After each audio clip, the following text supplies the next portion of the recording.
ओम नमः शिवाय।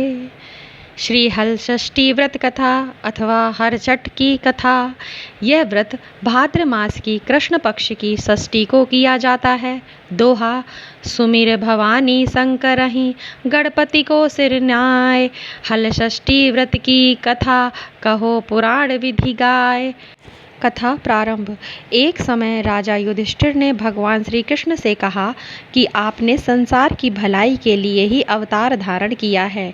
इस समय सुभद्रा और द्रौपदी अपने पुत्रों के मरने से शोकग्रस्त है तथा अभिमन्यु की स्त्री उत्तरा का गर्भ भी अश्वत्थामा के ब्रह्मास्त्र से खंडित हो गया है। माता पिता को संतान के बिना अत्यंत दुख है।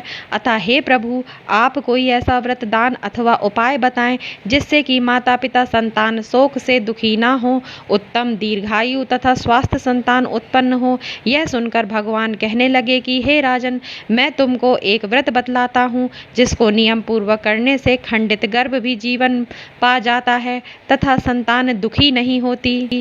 कथा कहता हूँ। राजा युधिष्ठिर के पूछने पर भगवान श्री कृष्ण ने कहा कि प्राचीन काल में सुभद्र नाम का एक प्रसिद्ध राजा था। उनकी रानी का नाम सुवर्णा था और उनका एक हस्ती नाम का प्रतापी पुत्र था जिसने अपने नाम से हस्तिनापुर बसाई थी।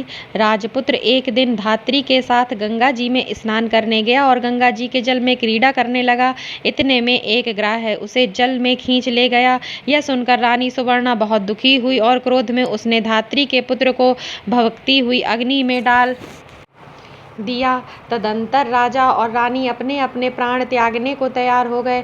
वह धात्री भी अपने पुत्र शोक में किसी निर्जन वन में चली गई। वह धात्री वहां एक सुनसान मंदिर में शिव जी, पार्वती तथा गणेश जी की पूजा करने लगी। प्रतिदिन पूजन व ध्यान करने वह तृण धान्य तथा महुआ खाया करती थी। भगवान बोले कि हे राजन युधिष्ठिर, इस प्रकार व्रत करते हुए उसके प्रताप से भाद्रपद मास की कृष्ण पक्षमी की षष्ठी के दिन नगर में एक दिन अद्भुत दर्शन हुआ कि एक धात्री का पुत्र अग्नि में से जीवित निकल आया। राजा रानी ने भी उस धात्री के पुत्र को भांड में से निकलते हुए देखा, जिससे उसको बड़ा आश्चर्य हुआ। उन्होंने पंडितों से उसके जीवित बचे रहने का कारण पूछा। उसका रहस्य बताने के लिए शिवजी की आज्ञा से दुर्वासा ऋषि वहां आए। राजा ने दुर्वासा को आया जानकर उनकी आगमनी करके अर्घ आदि से उनका पूजन किया तथा बारंबार नमस्कार करके धात्री के पुत्र के जीवित निकलने का कारण पूछा। दुर्वासा ऋषि ने कहा कि हे राजन, उस धात्री ने वन में जाकर नियम पूर्वक अति भक्ति भाव से भगवान शिव जी का, स्वामी कार्तिकेय, पार्वती एवं गणेश जी का ध्यान, पूजन, स्मरण इत्यादि श्रद्धा सहित किया तथा नियम पूर्वक व्रत किया। यह उस व्रत का प्रभाव है जिसके कारण धात्री का पुत्र जीवित ही मिल गया। अतः आप भी वहां जाकर यह धार्मिक कर्म करें। श्री कृष्ण जी ने राजा युधिष्ठिर से कहा कि हे राजन, राजा और रानी ने दुर्वासा ऋषि को विदा कर दिया। तदुपरांत वे दोनों को साथ लेकर उस धात्री के निवास स्थान वन को गए। वहां राजा रानी दुर्वासा ऋषि ने उसको भगवान शिव का कुश पलाश ढाक के नीचे अति श्रद्धा के साथ पूजन अर्चना करते हुए देखा। राजा ने धात्री को उसके पुत्र से मिला दिया। धात्री ने राजा को इस उत्तम व्रत महात्म्य को सविस्तार बता दिया। उसने कहा कि हे राजन, जिस दिन से आपके भय से त्रस्त मैं यहाँ आई, मैंने केवल वायु का ही भोजन करते हुए भगवान शिव, कार्तिकेय, पार्वती एवं गणेश जी की पूजा की है।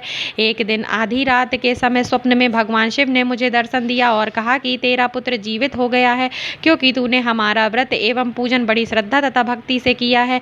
यदि तुम्हारी रानी भी इसी व्रत को विधि पूर्वक करे तो उसका पुत्र भी उसको जीवित मिल जाएगा तथा और भी बहुत से पुत्र उत्पन्न होंगे। भगवान श्री कृष्ण ने राजा युधिष्ठिर से कहा कि हे राजन, भादव के महीने में कृष्ण पक्ष की षष्ठी को यह उत्तम व्रत करना चाहिए। उस दिन प्रातःकाल स्नान करके क्रोध, लोभ, मोह त्याग कर व्रत को नियम पूर्वक कर लेना चाहिए।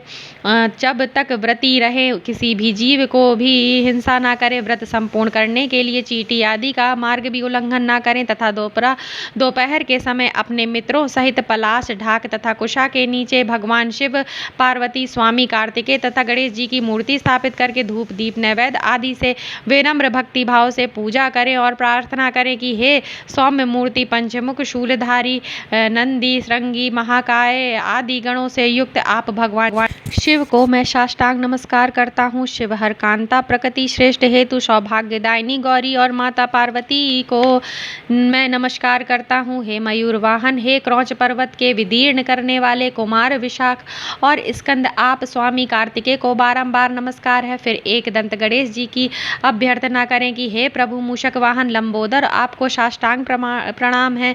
इस प्रकार इन चारों देवताओं को भली प्रकार पूजा करें। फिर ब्राह्मणों सहित गाजे बाजे के से अपने घर को जावे। उस दिन समा के चावल का भोजन करें और दही, दूध, घी तथा मट्ठा विशेष रूप से खाएं। दुर्वासा ऋषि ने कहा कि हे राजन, जो स्त्री पुरुष इस व्रत को विधि से करता है वह पुत्र और पौत्रवान होकर सुखी होता है।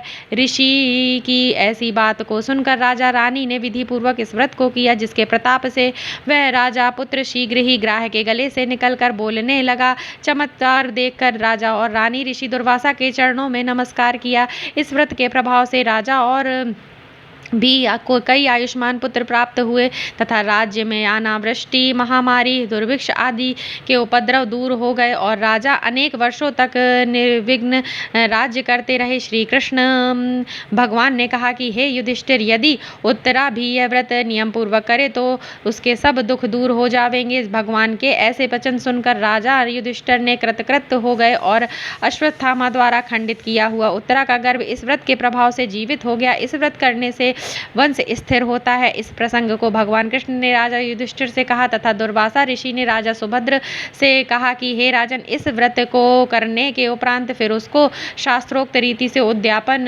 करें। उद्यापन में सुवर्ण, महिषी और गाय ब्राह्मणों को दान में दें। सोने अथवा चांदी की मूर्ति बनाकर वेदपाणी ब्राह्मणों सहित उसका पूजन करें। दुर्वासा ऋषि ने कहा कि हे राजन, विद्वान धर्मनिष्ठ राजा युधिष्ठिर ने भी इस व्रत को उत्तरा से करवाया था, जिसके प्रभाव से उसका अश्वत्थामा द्वारा खंडित किया हुआ गर्भ उदर में हिलने डुलने लगा तथा वही गर्भ राजा परीक्षित के रूप में प्रकट हुआ। जो कोई मनुष्य उत्तम व्रत करता है उसको सब कार्य सिद्ध होते हैं, पुत्र पौत्रों की प्राप्ति होती है तथा सूर्यलोक में उसका पूजा होती है। बोलो श्री शंकर भगवान की जय, कार्तिकेय महाराज की जय, पार्वती मैया की जय, गणपति गजानन की जय।